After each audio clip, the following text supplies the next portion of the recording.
The bond of blood usually draws people together, but for Joshua and Joseph, it was the only thing they truly shared. While they wore the same face, skin color, and height, they lived in two entirely different worlds. They were born minutes apart, and after being born, a few minutes later their mother died. Their father was also late. He died in a car accident 4 months before they were born. So they became orphans. 20 years passed, and now in the university, they grew up as a pair of identical reflections that the world couldn't help but admire. Joseph carried a heart that was dangerously soft. His wasn't the kind of kindness that looked for a spotlight or a round of applause. It was the quiet, inconvenient kind. He was the man who would miss his own flight to help a stranger find their way, or empty his pockets for a cause that offered no reward. He had a great taste for fashion and always wanted to be a fashion designer. Joshua, however, looked at his brother's mercy and felt nothing but a simmering, cold disgust. To Joshua, the world wasn't a community. It was a chessboard, and kindness was simply a tactical error. He believed in sharpness, the jagged edge of ambition that cuts through anything in its way. He wanted to be a boss controlling and giving orders about. On sunny morning as they went to school walking side by side, laughing, dressed like a matching duo, Joseph saw a girl crying in an empty classroom. Joseph walks up to her. Joseph asked, "What's wrong?" Sandra, sniffling, "My brother is sick, and the only money we have is for my school fees. My mother is a poor widow, and we have no help. I told my mother to use the money for his health, but now I won't be able to write the final exam." "Stop crying," he said.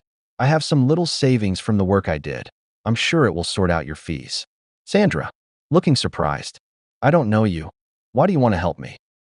Joseph smiled, "Because I want to help, and you need to save your brother." Joshua, looking angrily, he drags Toby to the corner. "What is wrong with you? Do you want to be the Messiah of our time?"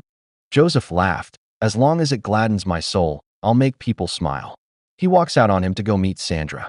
She hugs him gratefully and said, "My name is Sandra. What's your name?" "My name is Joseph." She smiled, and they all went to the bank to collect the money. She thanked him wholeheartedly and went home. Joshua looked at Joseph angrily but couldn't do anything about it. Apparently his brother had a kindness that made him look like a fool, so he thought. 3 years passed, and they graduated as the best students of their class. One day, Joseph went in search for a job, and after a long, stressful, unfruitful search, he decided to buy bread and Coke to eat. When he got to the provision store, starving man was pleading for bread at the shop. The man said, "Madam, please, I lost my money and I am hungry. I have no food to eat. Please, can I get one loaf of bread?" The seller snaps at him. Joseph watches, heart heavy with pity. He steps forward. "Give him the bread and add Coke. I'll pay." The man stares at Joseph, overwhelmed. The man was filled with tears. "God bless you. God won't forget you." Joseph smiles softly and walks away. The next morning, Joseph heard Joshua yelling at their gateman over his dirty car not being washed on time. The gateman said, "Please, sir, I'm deeply sorry. I wasn't feeling too well over the night." "Shut up," Joshua yelled. "I'll deduct it from your pay." Joseph steps in. "Please, Joshua, allow the man to go get some medication and some rest. You can wash your car for today, or I do it for you." Joshua turns sharply. "Your kindness is stupidity. People like you end up used and forgotten." Joseph's eyes fill, but his voice stays calm. "I'd rather be kind than cruel," Joseph said. Joshua storms away. That evening they went out to get some drinks and cool off from a stressful week. While coming back, a man hit Joshua's car. Joshua was furious and angry. He jumped out of the car immediately, while Joseph came down in shock as well. "What? My car? My baby? May God save this person today, 'cause I will skin he or she alive." The young man steps down from his car. "Please, sir, I am sorry." Joshua shouted, "Sorry? You're sorry? Will sorry fix my car? Will sorry pay for the damages?" The man pleaded and said, "Please, sir, we can come to an agreement. I am just a fresh graduate with a low-income paying job." Joseph chipped in. "Joshua, please, he is just a young graduate. Please let him go. It's late, and we need to get back home. I'll fix the damages myself." "Young man, you can go," Joseph said. The young man was stunned and couldn't believe he would come out from the situation so quickly. Joshua laughed so loudly. "Here he goes again, the superhero who saves all. You are just a fool, my brother, but you haven't realized it yet." He entered into the car. The young man went on his knees and thanked Joseph. Joseph raised him up and said, "Be careful when driving next time." Joseph entered the car and they drove back home. Weeks later, half the living room is empty. Boxes stacked. Joshua stands by the door. Joseph was in shock. "You're moving out?" "Yes, I am," Joshua said. "I got a better paying job and a good apartment. Moreover, I would have told you earlier, but we are not on the same path. I can't let your softness destroy my dreams and drive." Joseph was speechless. He couldn't believe his ears. "Joshua, please don't go. We're on different paths," Joshua said. "Goodbye, my brother." He exits, and the door closes like a final blow. Joseph goes mute on the couch, sad and lonely. A few days later, Joseph decided to go back to his dream. He had always loved fashion designing. He decided to get some tools and a small space in a mall, which he named Jay's Stitches. Few months later, Joshua walked into the mall with his friends to get some groceries. Then he spotted Joseph. "Joseph," Joshua called out, "so you went back to this? How's business, by the way?" Joseph looks at him smiling, but says nothing. "I told you," Joshua said. "Kindness will keep you poor." His friends laughed. Joseph looks away, swallowing tears. That night, Joseph came home sad and angry. He kneels and prays. Joseph, whispering, "God, please don't let me regret doing this and being kind. Please help me." The next day, while going to his shop, Joseph accidentally steps on an elderly woman's foot. The elderly woman spoke in anger. "Are you blind? Don't touch me." He apologizes repeatedly. She storms off, only for a thief to snatch her purse. She screams so profusely, "Please, my money. Help, help." People watch. Nobody moves.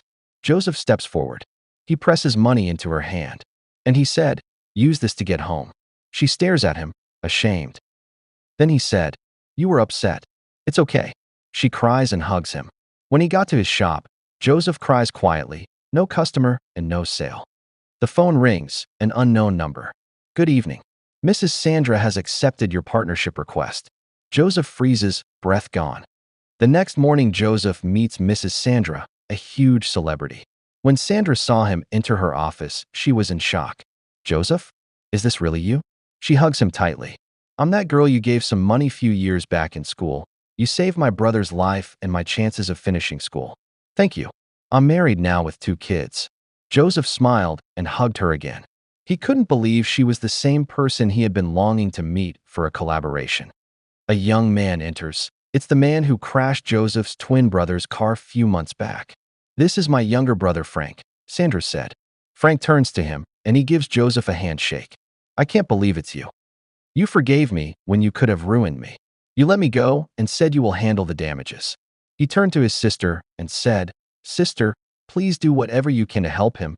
He is a good man and one of a kind." Joseph's eyes widened in shock. He thought it was a dream. Sandra then smiled and said, "I'll promote your brand. For free. Let's change your life. One good turn deserves another." Joseph's eyes was filled with joy and tears. After some weeks, Joseph rose from nothing to something. Sandra sampled all Joseph's designs on TV. His follower count exploded on social media, orders flooding in massively. His shop expanded. Joseph bought a better car. Joseph moved into a big mansion. Joseph smiled with tears of joy. Meanwhile, in Joshua's office, Joshua was accused falsely of defrauding the company he worked for. His colleague, who was his friend, set him up because he was mean and unkind to him. He wept profusely and begged that he was innocent. He was arrested and sent to jail. One night, Joshua sits alone, staring into nothingness in jail. For the first time in his life, he understood what Joseph had always known. Kindness protects, cruelty destroys, and success built without compassion crumbles fast. He wept profusely. In Joseph's new studio day, Joseph oversees staff, smiling warmly. He picks up his phone and saw a picture on his gallery. It was a picture of Joshua, his twin brother. He sighs, sad but at peace. Thank you for watching. Please like, share, comment, and subscribe to my YouTube channel.